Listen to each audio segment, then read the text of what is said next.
successful, and so whatever decisions are taken, they will be taken with public interest in mind, so that the trust that the public has reposed in this institution, that not only continues but is strengthened.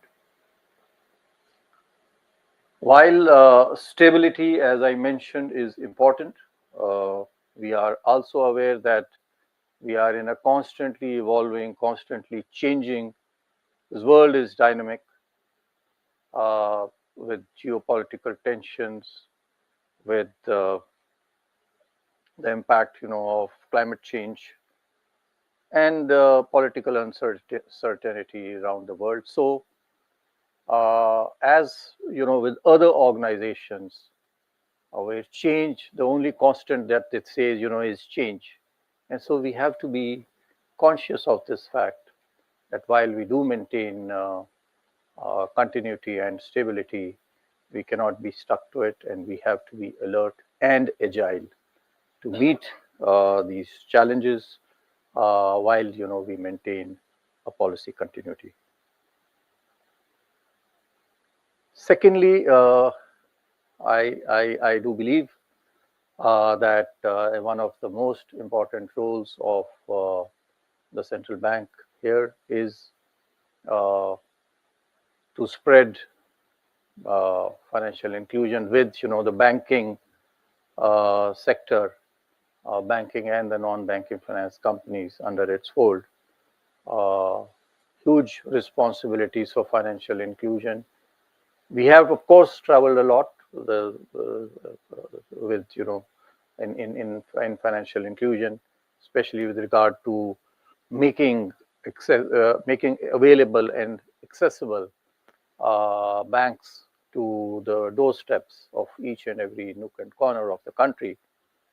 But there is still more to be done, and so we will collaborate. I think that is going to be a key for this. We need to collaborate with all our stakeholders, especially the financial regulators, not only for their needs of banking and their needs of credit, but even their other financial needs. We need to collaborate with the financial regulators and the central government and the state governments, so that the benefits of financial inclusion, formal financial inclusion, reaches everyone.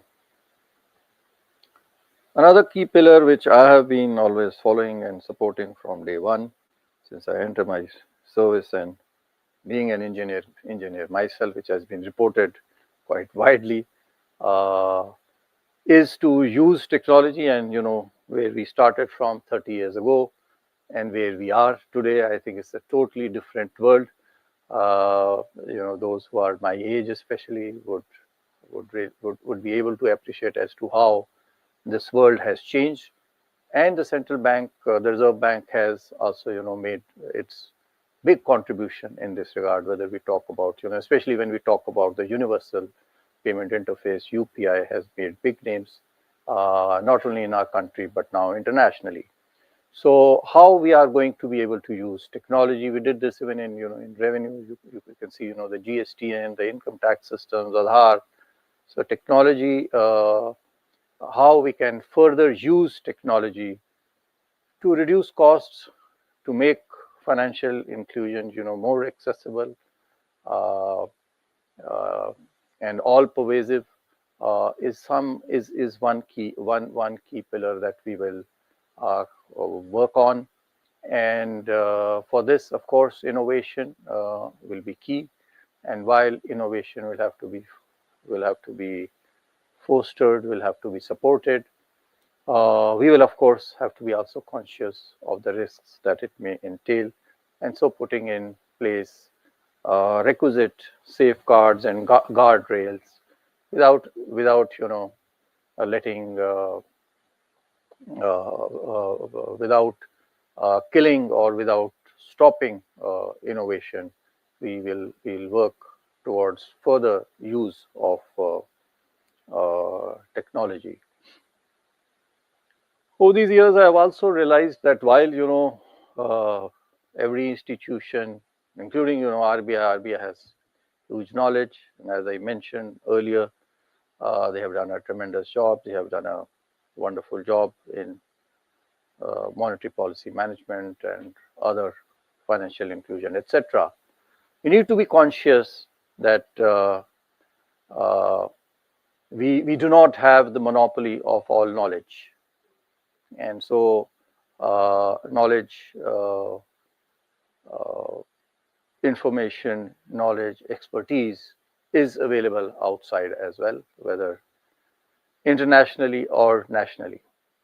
And so consultation, which they have been doing, not to say that they have not been doing this, consultation is another one key pillar of our policy making, which RBI, whenever it publishes, finalizes its regulations or master directions, it does do a wide public consultation. And so this is one thing that I will continue to do, so that we are able to carry forward all the functions, all the objectives with which this central bank, the Reserve Bank of India, has been entrusted with. So thank you very much once again. I can all assure you that we will put in the best foot forward in public interest to deliver what the public of India looks forward to, which is trust, which is growth, and which is a stable and certain policy. Thank you. I would suggest that the questions, because if you come up with specific questions, then as I said, it is very early days. They may not, it may not be appropriate for me, to on day one start with, the bouncers and the googlies and the yokers. General questions. So half volleys and practice balls, I think we can perhaps discuss over tea, because Yes, that will be more meaningful rather than because this will not carry that weight. So I will suggest that we wait another day for having a Q&A, which I do promise to all of you that very soon we will have Q&A, and I do intend to continue this practice of meeting all of you, so that whatever are our views, they are carried forward correctly, so that everyone understands what the intent, what the direction, what the purpose of whatever actions we have taken or we intend to take are well known to all the citizens and your public. thank you so very much, sir. Thank you. Thank you, sir. And with this, we'll close this conference, and I'll request all the media friends to assemble take the door on the left hand side and assemble outside. Thank you.